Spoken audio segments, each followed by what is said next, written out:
The fight over reopening schools continues apace. President Trump begins to close the gap between him and Biden as the election heats up, and the New York AG seeks to shut down the NRA. My name is Sean Clinton, and this is the Guide of Freedom Show.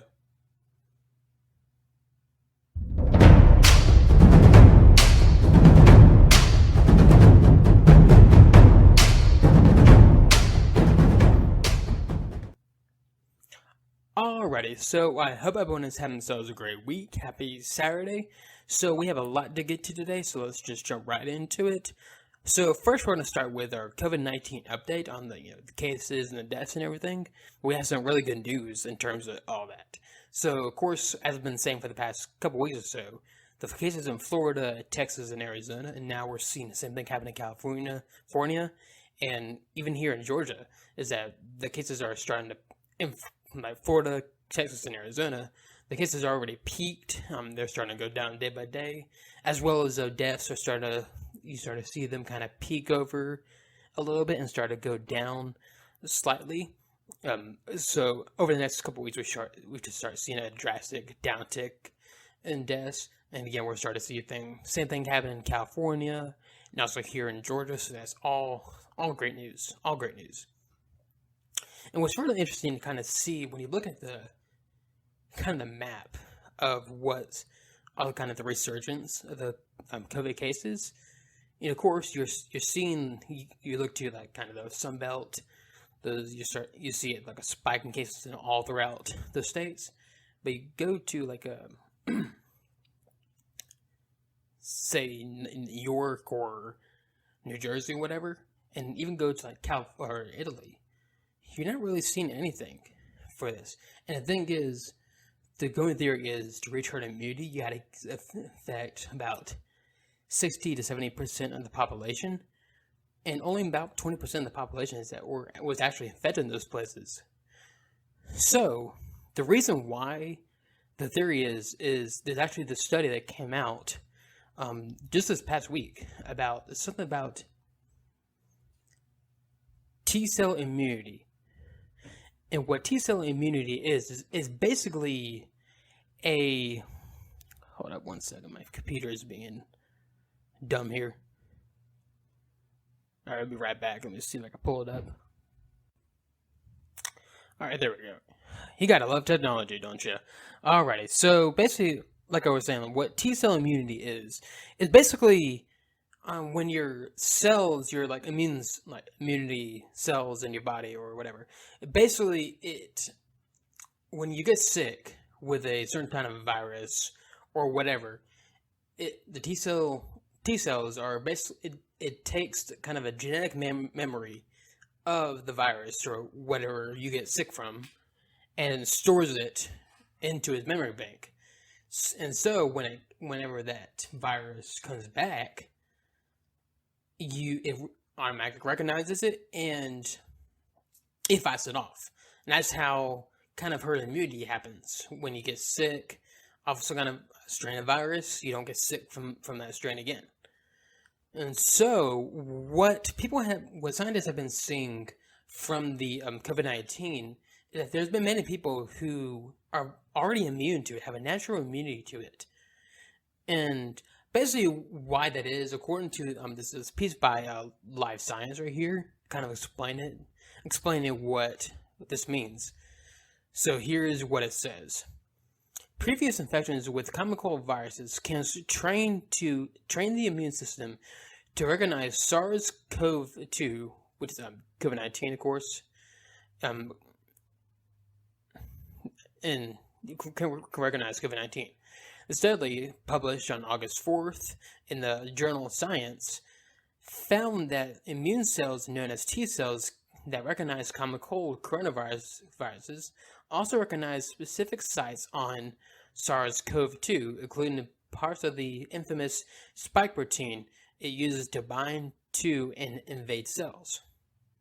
So basically, what this piece is basically saying, and according to the Science Journal, is that if you've been sick with a common cold within the past 2 to 3 years, because there are some common cold strains of virus that are the coronavirus. So if you were infected by it at any point in the past 2 to 3 years, you can possibly already have an immunity to coronavirus, because of course it is part of the same family. So it kind of recognizes the genetic makeup of the virus, even though COVID-19 is a definitely different type of coronavirus, and it is more deadly to a certain group of people. It's still part of the same family, so that's how T cells can recognize it. It's pretty interesting when you look at it. So that's why. So as I said, in order, what the theory goes is that in order to reach herd immunity, 60 to 70% of the population would have to be infected. But with T cell immunity, only about really it's like 20% of people could be infected, need to be infected with it, because there's probably a lot of people who are already immune to it, which is phenomenal news. Honestly, really great news in terms of the COVID-19 pandemic. So that means, really, this thing, we could be possibly already at herd immunity, because when we look at, yes, we have seen a spike in cases and a spike in deaths, but when we're looking at the actual death rate, that has dropped significantly. Because if you look at the kind of the graphs of the case rate and the death rate, it used to go back to like April, March, whatever, or whenever. It was kind of it was like definitely a trailing indicator. It followed very closely to each other. But for the resurgence, you see those veer off as more cases come in, and the vast majority of cases, and especially in this resurgence, have all been mostly young people or young healthy people who are basically have asymptomatic symptoms, or are asymptomatic, or have very mild cold symptoms, basically. Which is some great news, very great news. So here's actually kind of a graph that I came across in terms of the death counts for COVID-19, and here's basically what I've been talking about for a while. So if you look, I'm going to put the kind of graph on the screen right here. So if you look right here, is the chart basically goes from the February 1st to August 1st. And as you basically, this is the number, COVID deaths right here. And obviously, as you see, starting in early or mid-March, you start to see kind of that spike in deaths and everything. Most of them have been, the vast majority of people who have died from it have all been 85 years or over. And as you see, that's the largest curve, a spike right there. As you go down to the yellow, that's 75 to 84 years old. And as you get younger, you start to kind of see veer down, and down pretty dramatically. So if you look very close to, I look very, very closely, 0 to 24 years old, chart. That's the line. If you look closely, you can see the line at the very bottom. That is barely spiked at all. Barely spiked from COVID-19. Which suggests is that young people aren't really at risk from this thing. That's been the case for a while at this point. So this is what leads us to our the fight over schools reopening and everything. And as I've been saying, the science shows that schools should be reopening. I don't understand the fight over trying to keep schools reopened, and the amount of hysteria over it is pretty ridiculous. Pretty freaking ridiculous. So here's a video of, there's some students and staff from the University of Georgia over in Athens, basically holding a die-in protest. And what this basically is that they're holding kind of like tombstone, cardboard cutouts saying recipes such and such. Basically saying that if they go back to school, they'll all die. So here's what the video looked like. Here's the video right here.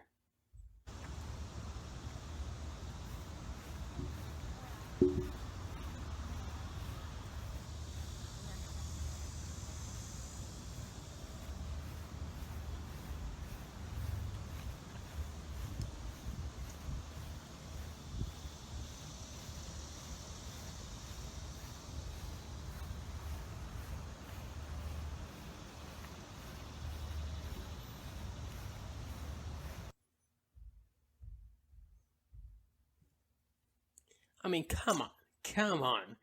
Like seriously, look at the vast majority of people in this video.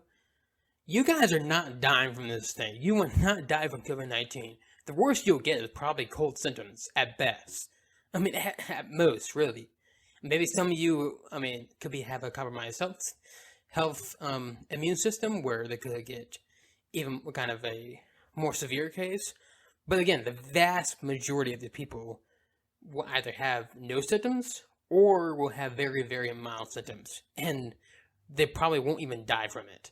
So the amount of hysteria that I see from people like this, and everything, like saying that we're gonna all die, you're gonna put teachers and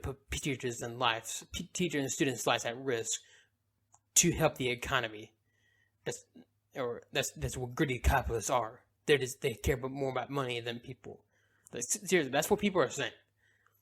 When the joke is that they're going to be fine. They are going to be perfectly fine. As we've seen with kids, not only are they not at risk from it, they don't really transmit it to each other or to other adults.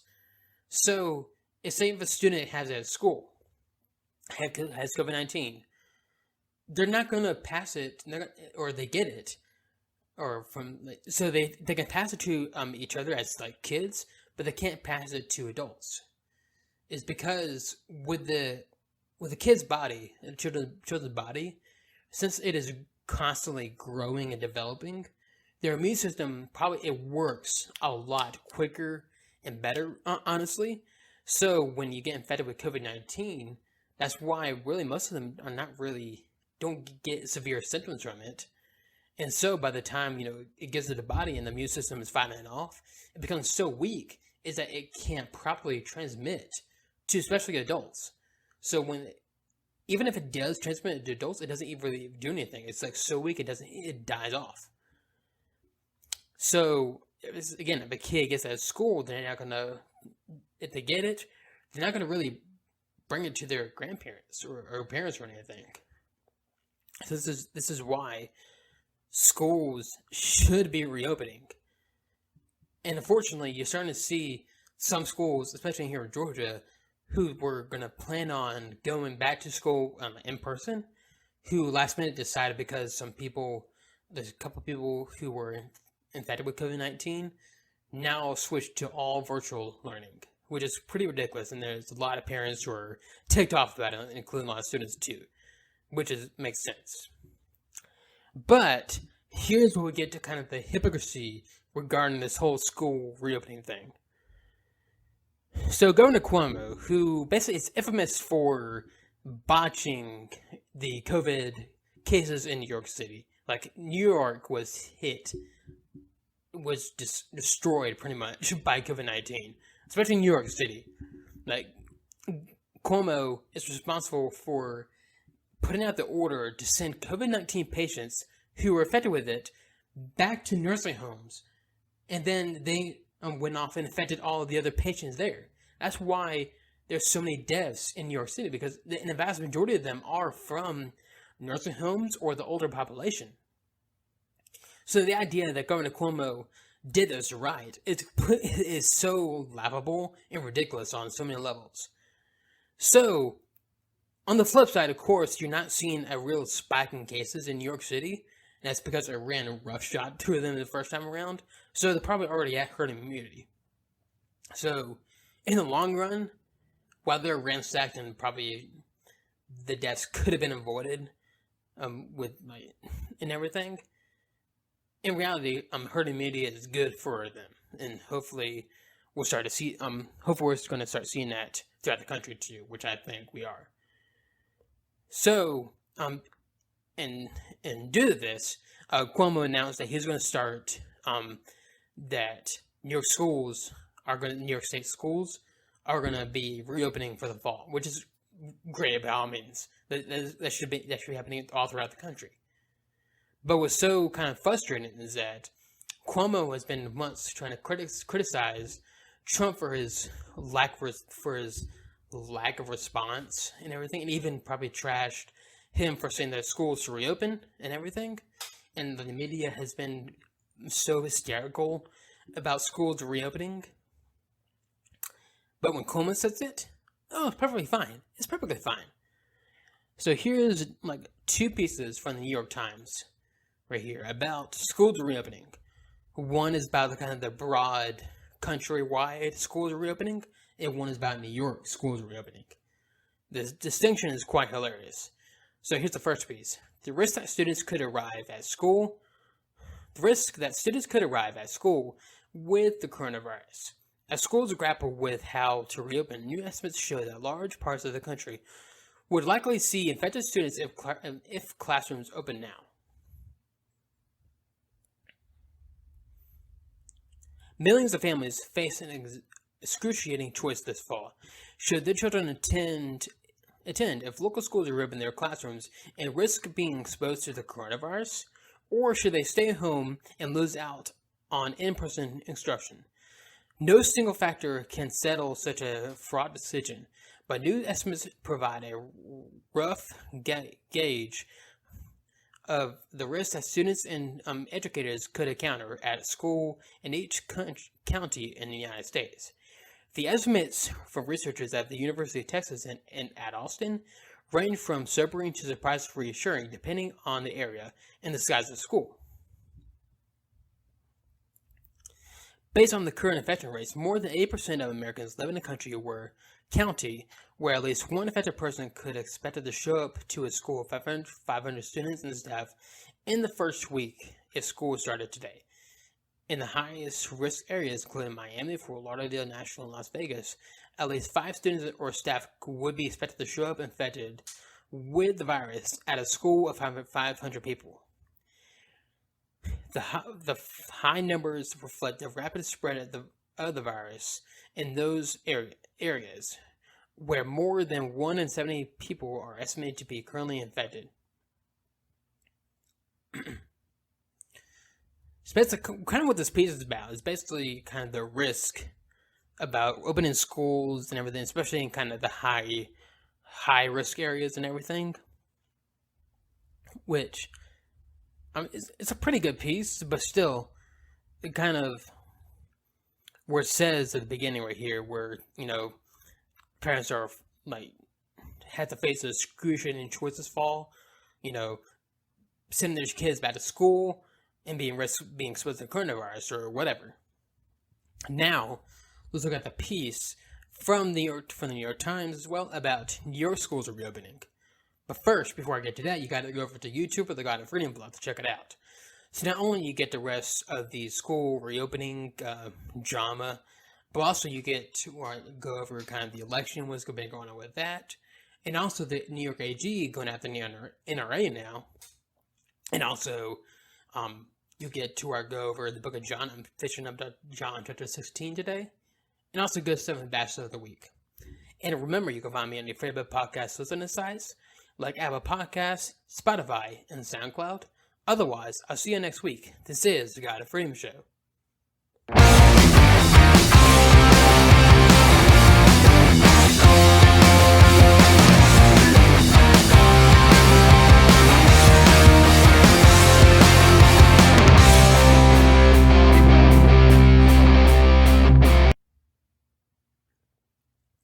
Alrighty, so here's the piece from the New York Times about the New York kind of position in reopening schools. So the piece is titled, New York is positioned to reopen schools safely, health experts say. New York State, the center of the worst coronavirus outbreak in the world 4 months ago, is now one of the few places in the country that may be able to safely reopen schools. Several public health experts said Governor Andrew Cuomo gave districts permission to do so. Mr. Cuomo announced Friday that public school districts across the state could hold in-person classes this fall, even at districts in many parts of the country where cases are still rising have abandoned the idea and will continue to remote learning. In interviews, doctors, epidemiologists, and other public health experts said the conditions were favorable throughout the state, including New York City, to bring children back, as long as safety precautions are in place. Some expressed concern that the effects of keeping students home were more worrisome, which is actually true. Very true. After Wednesday, Fewer than 1% of coronavirus tests statewide were positive, which is great news for New York's right there. Well below the 5% positivity threshold that both the Centers for Disease Control and Prevention and the World Health Organization have targeted as a safe standard for reopening schools. In New York City, the positivity rate is just slightly higher than the state average, with 1% of tests coming back positive with positive results. Mayor Bill de Blasio has said schools in the city will not open if the metric rises above 3%. A report last month from Harvard's Global Health Institute also recommended opening schools only when the daily infection rate is less than 3%. If there's any city that should be opening in the entire country, or at least trying to reopen, it should be New York City. Dr. Ute Blackstock, an urgent care physician in Brooklyn, founder of Advancing Health Equity, a health care advocate group who has children in the public schools. Dr. William Schaffner, an infectious disease expert at Vanderbilt University, said reopening schools in New York was a bit of a sort of experiment or trial run, but added the odds of the success were good. New York's chances of getting a good result, even though it is a densely populated metropolitan area, are actually better than in many rural areas, where they're not nearly as serious about trying to control the virus, he said. It's basically kind of what this piece goes on about is basically how New York is in good shape about reopening and everything, which it is true. New York is in good shape about reopening schools and everything, and reopening anyways. But so is most of the country, honestly. Most of the country should be reopened by now, and virtually all or most schools should be going back, opening up. Because, like I've said many times, the best way we can go about getting past this is, have the elderly people, say if you have elderly teachers, keep them at home, tell them that you should probably stay home, and if you need to zoom in to teach like that. Otherwise, younger teachers and students especially, younger people more broadly, should be going back to school and go back to work. And if they get infected, they get infected. And that would be a good thing, because the faster we reach broad herd immunity, the better. And not only that, of course, with the T-cell immunity thing, we're in pretty good shape of reaching that if, the younger population can get back to more normal. And the vulnerable population, if you're nervous about it, stay home. But we can't stay locked down for months on end until we reach a vaccine. Because that can't happen. That's not how we do this thing. Because our bodies are specifically designed to fight off diseases and to develop immunity to it. So that's why herd immunity in the long run is a lot better than a vaccine by every metric. Alrighty, so that's enough of COVID-19 right there. So now let's move on to the election. So the election continues to heat up as we get closer to elections. Things are starting to really heat up. We're starting to see talks of debates happening. Biden originally said that he wasn't going to do debates, but there's now reports saying that he will likely do debates with Trump, which would be phenomenal. I can't wait to see what it's like. But we have some really good news regarding the polls for the presidential race. So for the past few months or so, Trump has not really been in a good place in terms of the election. For the past couple months, he's been in double digits below Joe Biden. But now, this is as recent as July. This is from the date July 21st to August 5th, and today is August 8th. So Biden, in the Real Clear Politics average, Biden holds a 6.4 lead. That's significantly down from just a couple weeks ago, which is phenomenal. The Hill Harris X poll has Biden up 3 points. Economist YouGov has Biden up 9 points.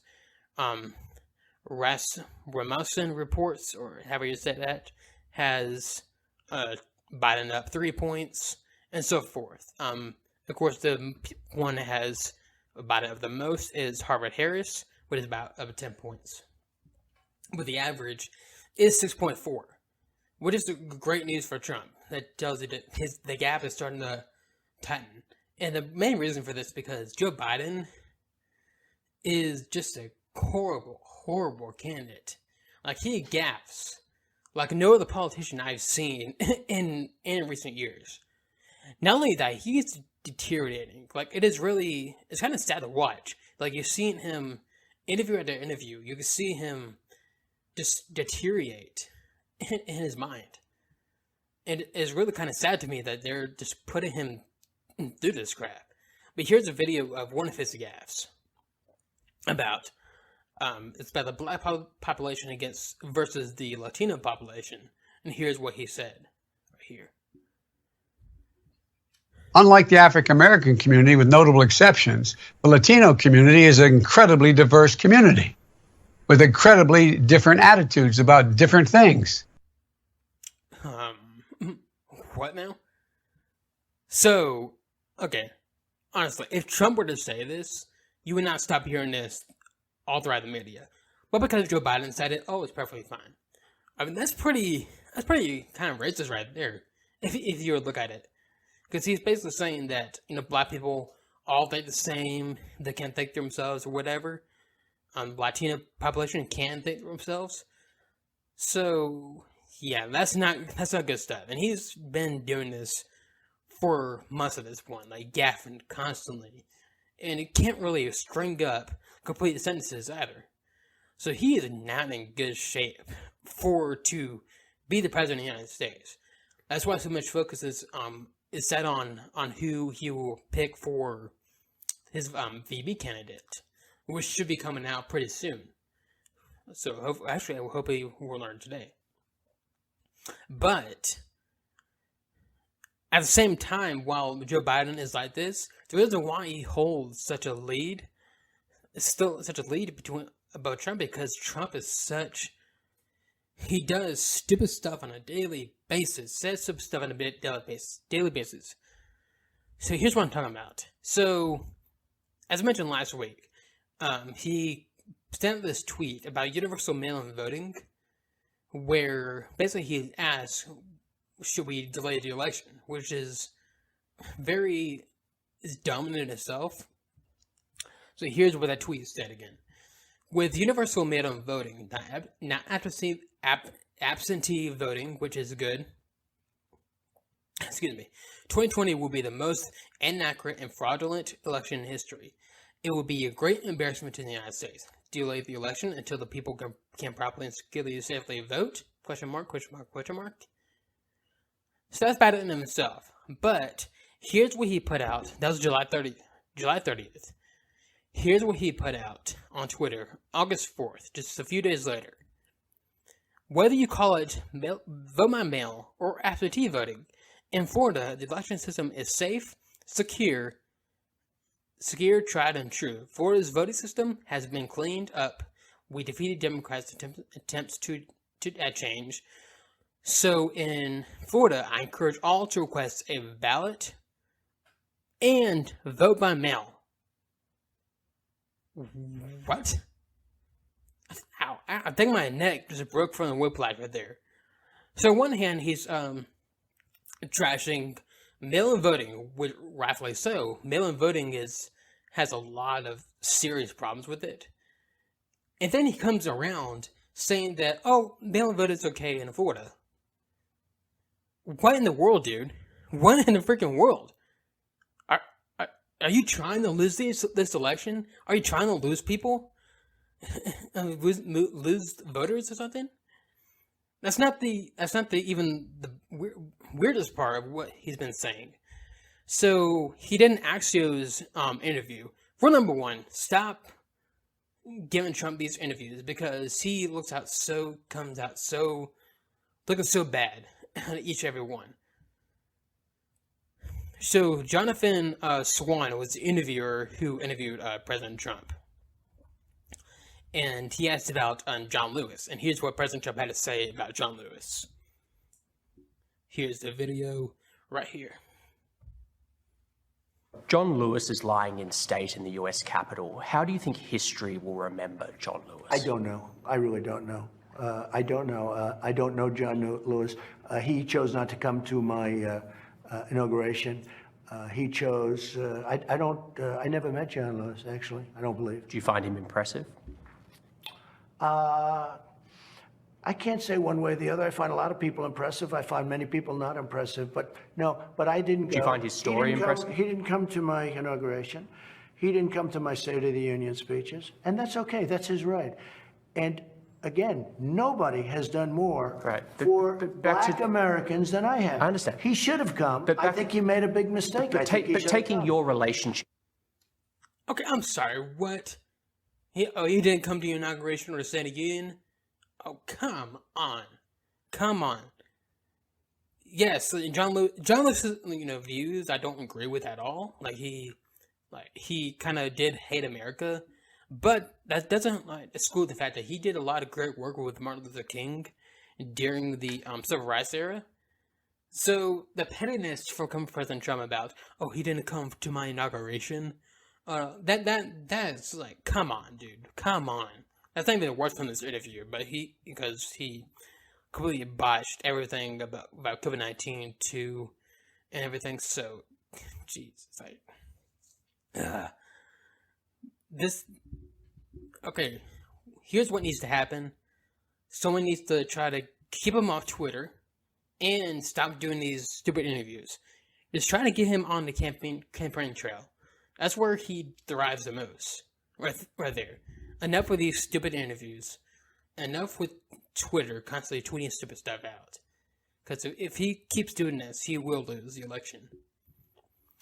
Which now brings me to my election prediction. So, despite what I'm saying about President Trump and everything, I still think he'll probably win in November. Mainly because it is how bad the Democrats are right now and just how disgusting they look right now. So I don't think it's being a landslide, not by a long shot. It's going to be pretty close, but I still think he'll pull out in the lead, the win. And of course, I will be voting for him in November. So I don't know. We'll see. The really thing that worries me the most is the Senate and the House, mostly the Senate. But hopefully, if President Trump were to win the White House, that'll be a trailing indicator of who will win the Senate and even the House. So we'll see what happens in November. But if I put the money on it now, I think Trump will win the White House. I think Republicans will keep the Senate, but probably won't win back the House. But of course, anything can happen, really. Alrighty, so now let's get on to the New York Attorney General basically trying to sue the NRA to dissolve them. So here's what the AG of New York put out by the NRA. New York Attorney General Letitia James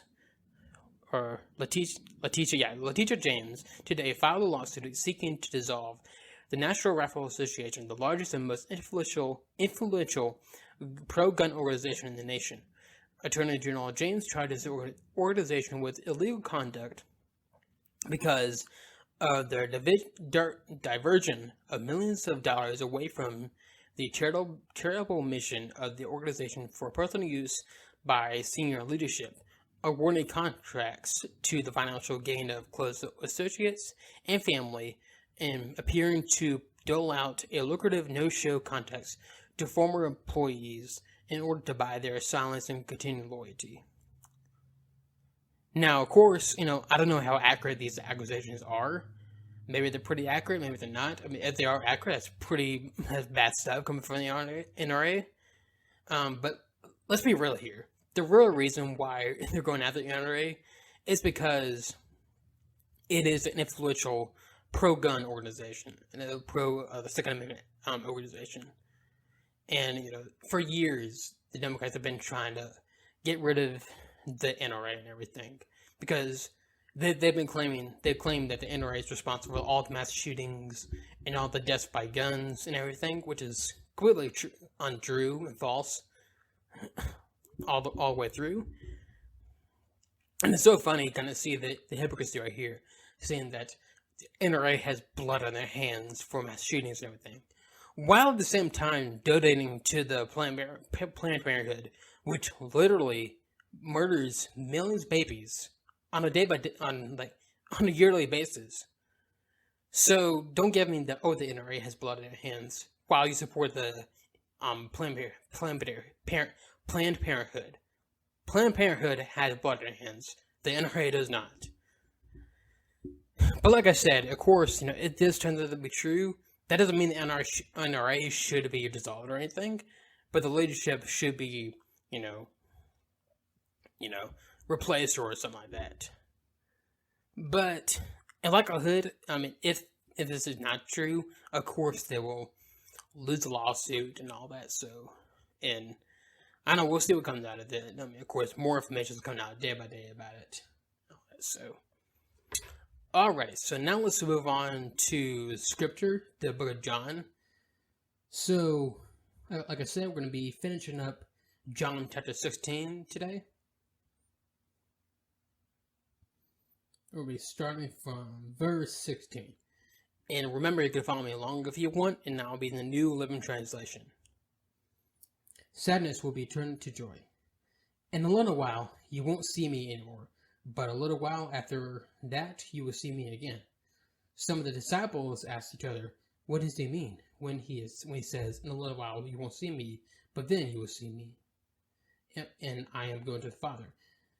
What does he mean by a little while? We don't understand. Jesus realized they wanted to ask him about it, so he said, are you asking yourselves what I meant? I said in a little while you won't see me, but a little while after, then you will see me again. I tell you the truth. You will weep and mourn over what is going to happen to me, but the world will rejoice. You will grieve, but your grief will suddenly turn to joy. It will be like a woman suffering the pains of labor. When her child is born, her anguish gives way to joy because she has brought a new baby into the world. So you have sorrow now, but I will see you again, and then you will rejoice. And no one can rob you of that joy. And at that time, you won't need to ask for me for anything. I tell you the truth. You will ask the Father directly, and he will grant your request because you use my name. You haven't done this before. Ask using my name, and you will receive, and you will have abundant joy. I have spoken of these matters in figures of speech, but soon I will stop speaking figuratively and will tell you plainly all about the Father. Then you will ask in my name. I'm not saying I will ask the Father on your behalf, for the Father himself loves you dearly, because you love me and believe that I came from God. Yes, I came from the Father into the world, and now I will leave the world and return to the Father. Then his disciples asked, At last you are speaking plainly, not figuratively. Now we understand that you know everything, and there's no need to question you. From this we believe that you came from God. Jesus asked, do you finally believe? But the time is coming, indeed it's here now, when you will be scattered. Each one is going his way, leaving me alone. Yet I am not alone because the Father is with me. I have told you all this so that you may have peace in me. Here on earth you will have many trials and sorrows, but take heart, because I have overcome the world. Alright. So it's so kind of cool about this passage right here. It's basically like Jesus, talking about, when he is crucified, there will be like the sorrow and mourning for him because, from their view, the savior of the world is being killed in front of them. So all hope is lost. But of course, 3 days later, he's risen from the dead, and all hope has been brought back to them. And this is where kind of the purpose of him, his being on earth, and the gospel and everything, is to make the way to the Father. He is the way to the Father, as he says, ask the Father in my name, and you will receive it. So that's what's so unique about Christianity compared to other religions. With other religions, you have to work to get to the Father, to get to God, and even that might not be enough, because human beings are so flawed and sinful that it's almost impossible to earn your way into heaven. But then God made a way through his son Jesus to make a way to get to the Father and to heaven and everything. So while religion says do, Jesus says done. So this is why when people say Christianity is not following Jesus, that's not a religion or anything. That's just having a relationship with Jesus and God. And that's completely true. I mean, religion, again, is all about rules, and do this, do that. The Christianity and following Jesus, that's not the case at all.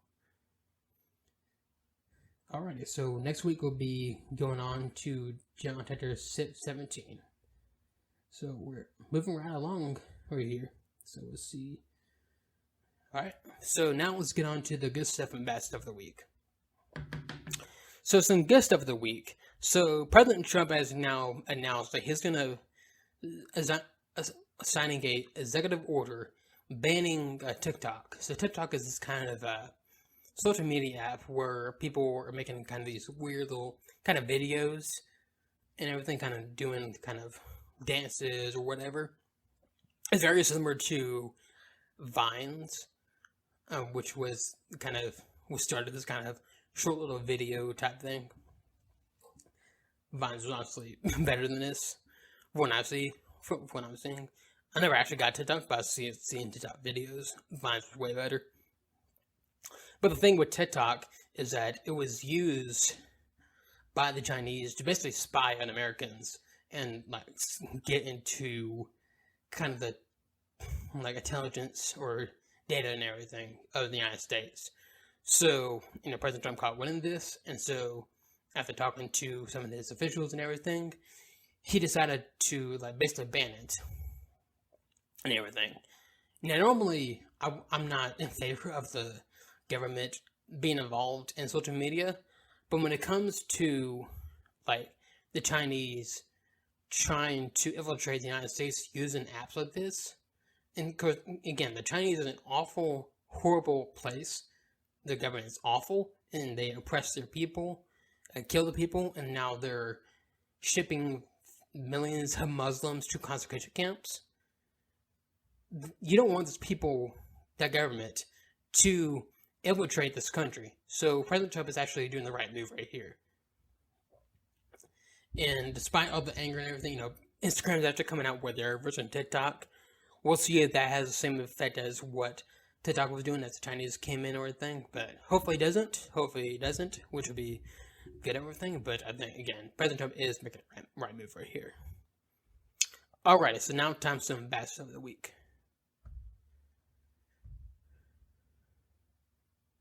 So some bad stuff of the week. This was a horrible, a horrible thing to happen right here. So in Beirut, Lebanon, there's this humongous explosion that happened on a port, I think a factory or whatever. I can't tell what it is, but it was first of all, there was some kind of smaller explosion that started a massive fire, and then suddenly you see this humongous, almost a nuclear type of explosion happen. Here's the video right here of it. It's pretty crazy to watch.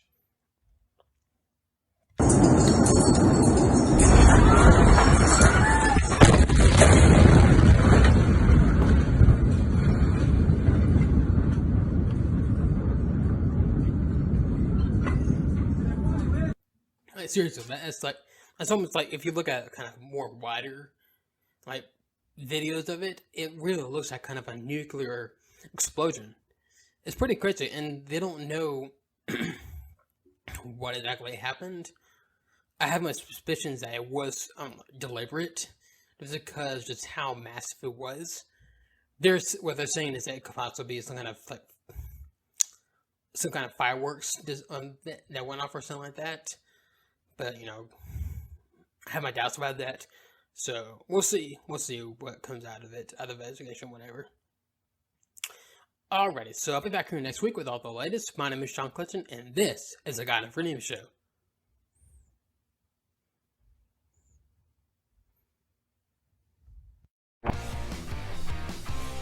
If you enjoyed this episode of the God and Freedom Show, hit that like button and follow the page to get more content. You can also find me on your favorite podcast listening sites like Apple Podcasts, Spotify, and SoundCloud. Thank you for listening or watching.